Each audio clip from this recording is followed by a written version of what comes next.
Assalamualaikum warahmatullahi wabarakatuh. Baru-baru ni saya ada terima beberapa pertanyaan tentang penggunaan mudir. Jadi saya ingat saya nak terangkanlah dalam video ni jawapan untuk pertanyaan-pertanyaan tersebut dengan harapan insyaAllah dia boleh membantulah. Jadi pertanyaan pertama adalah setting untuk auto punch tak dapat digunakan semua guru. Jadi auto punch ni adalah di mana guru bila dia nak start kelas. Jadi contoh saya lompat ke page guru. Bila dia nak start kelas, katalah dia nak start kelas kan, dia klik kelas berkenaan, dia klik start session.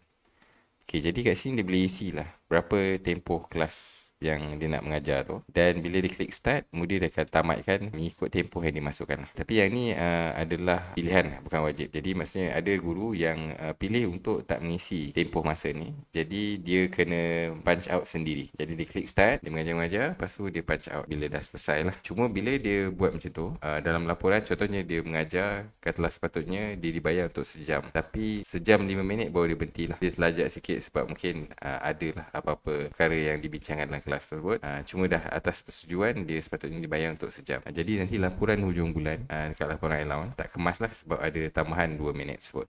Soalan kedua adalah ramai pelajar tidak menerima SMS untuk bayaran yuran dan terima link untuk memberi feedback pada guru. Pertanyaan ni ada dua. Pertama adalah menerima SMS untuk bayar yuran. Okey, pelajar yang tak terima peringatan melalui SMS, biasanya isu tersebut adalah disebabkan nombor telefon pelajar sama ada tak ada ataupun nombor telefon tak betul. Jadi SMS tak sampai. Contohnya kita terima aduan daripada pelajar, kita boleh search pelajar berkenaan, lepas tu kita semak nombor telefon dia. Adakah nombor telefon dia betul? Kadang-kadang nombor tak cukup. Kadang-kadang ada simbol tambah ataupun simbol-simbol lain dalam nombor telefon tu. Jadi pastikan nombor telefon tu adalah nombor lah. Bahagian kedua daripada soalan tu adalah pelajar tak terima link untuk memberi feedback kepada guru. So dalam mudir, mudir akan hantar email kepada pelajar selepas kelas ketiga secara automatik untuk meminta feedback daripada pelajar. Jadi contohnya pelajar ni dia belajar dengan guru sekian.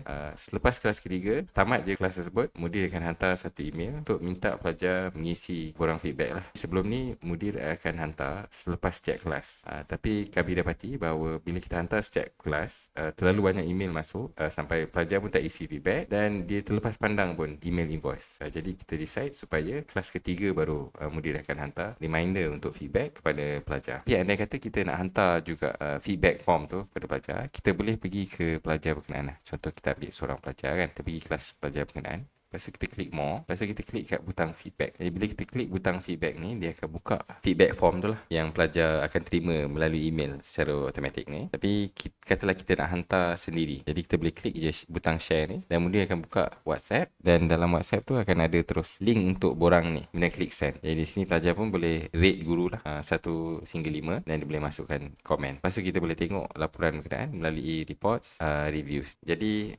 sama macam invoice tadi, kalau pelajar tak terima peringatan tersebut, ada kemungkinan email dia tak betul ataupun email tak diisi lah. Dan mungkin juga pelajar tu tak isi, memang tak isi. Dia terima tapi dia tak buka email tersebut dan dia tak isi borang tersebut. Soalan seterusnya adalah penggunaan sales tidak tepat. Pelajar baru yang belum di-approve telah dikira sebagai sale pada bulan didaftarkan. Kita ada reports sales ni. Report sales ni adalah yuran yang dibayar untuk bulan tertentu. Jadi kalau kita tengok report sales untuk Februari, kita akan dapat jumlah kutipan yuran yang dibuat untuk bulan Februari. Jadi katalah ada pelajar tu, dia mendaftar dan dia dah buat bayaran untuk Februari. Walaupun kita tak approve pelajar tu, tapi sebab dia dah buat bayaran untuk bulan Februari tu, bayaran tu tetap akan dikira lah dalam report ni sebab dia adalah kutipan walaupun dia belum start kelas. Soalan seterusnya adalah setengah yuran pelajar yang tidak tetap perlu mengambil masa untuk disemak semula invoice pelajar mengikut package yang diambil.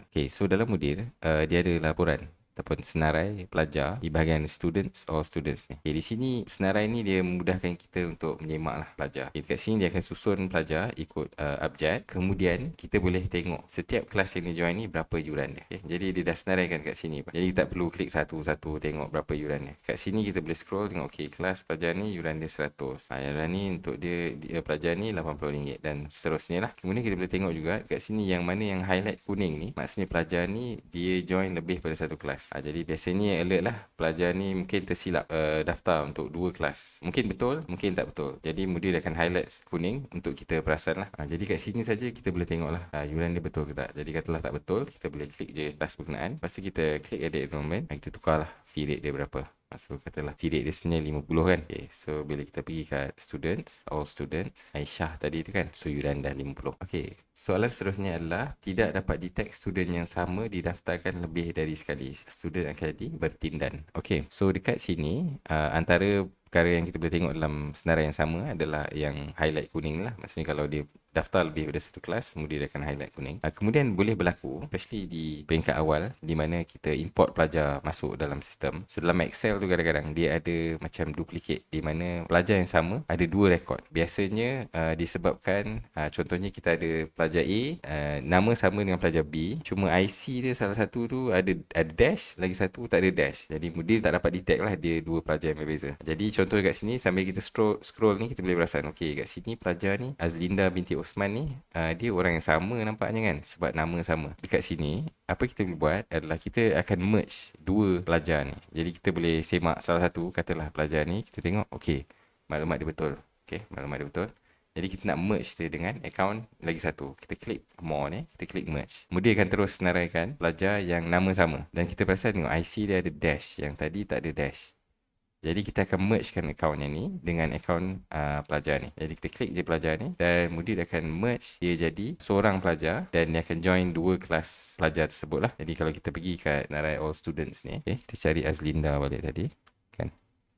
Okay, dah ada satu je akaun, dah di merge kepada satu akaun dan dua-dua kelas yang dia join tu telah disatukan. Dan terus ke soalan seterusnya, soalannya adalah tak ada fungsi sistem untuk pelajar tangguh dan pelajar berhenti. Okay, so dalam mudir macam mana kita nak tangguh dan berhentikan pelajar. So setiap pelajar ni bila dia join kelas, katalah okay, kita ambil contoh pelajar ni, dia join dua kelas. Okay, so kita boleh tangguhkan salah satu kelas atau kita boleh tangguhkan dua-dua kelas. Caranya adalah kita klik pada kelas berkenaan. Okay, so dia ada dua cara untuk tangguh lah. Pertama adalah kita tangguh melalui butang billing. Bila kita untick billing ni, pelajar ni akan ada dalam senarai nama, tapi pelajar ni akan dianggap sebagai whole dan invoice tak akan dikeluarkan pada pelajar. Itu cara pertama. Cara kedua adalah kita boleh klik more, lepas tu kita unenroll pelajar. Kita unenroll ni maksudnya kita berhentikan pelajar tersebut daripada kelas ni. Jadi bila kita klik unenroll, mudir akan detect, okay, pelajar ni dia join lagi kelas lain. Adakah nak berhentikan dua-dua? Kalau nak berhentikan dua-dua, kita tick je kedua ni, lepas tu kita klik unenroll. Jadi pelajar tersebut dah jadi tidak aktif. Kalau kita buka kat sini, kita klik more, kita tengok profile dia kan, kita akan tengok pelajar ni dah tak aktif sebab kita unenroll daripada dua-dua kelas dia. Jadi invoice tak akan dikeluarkan pada pelajar ni dan juga mudir tak akan charge lah untuk pelajar ni. Okey, lepas tu andai kata pelajar ni datang balik,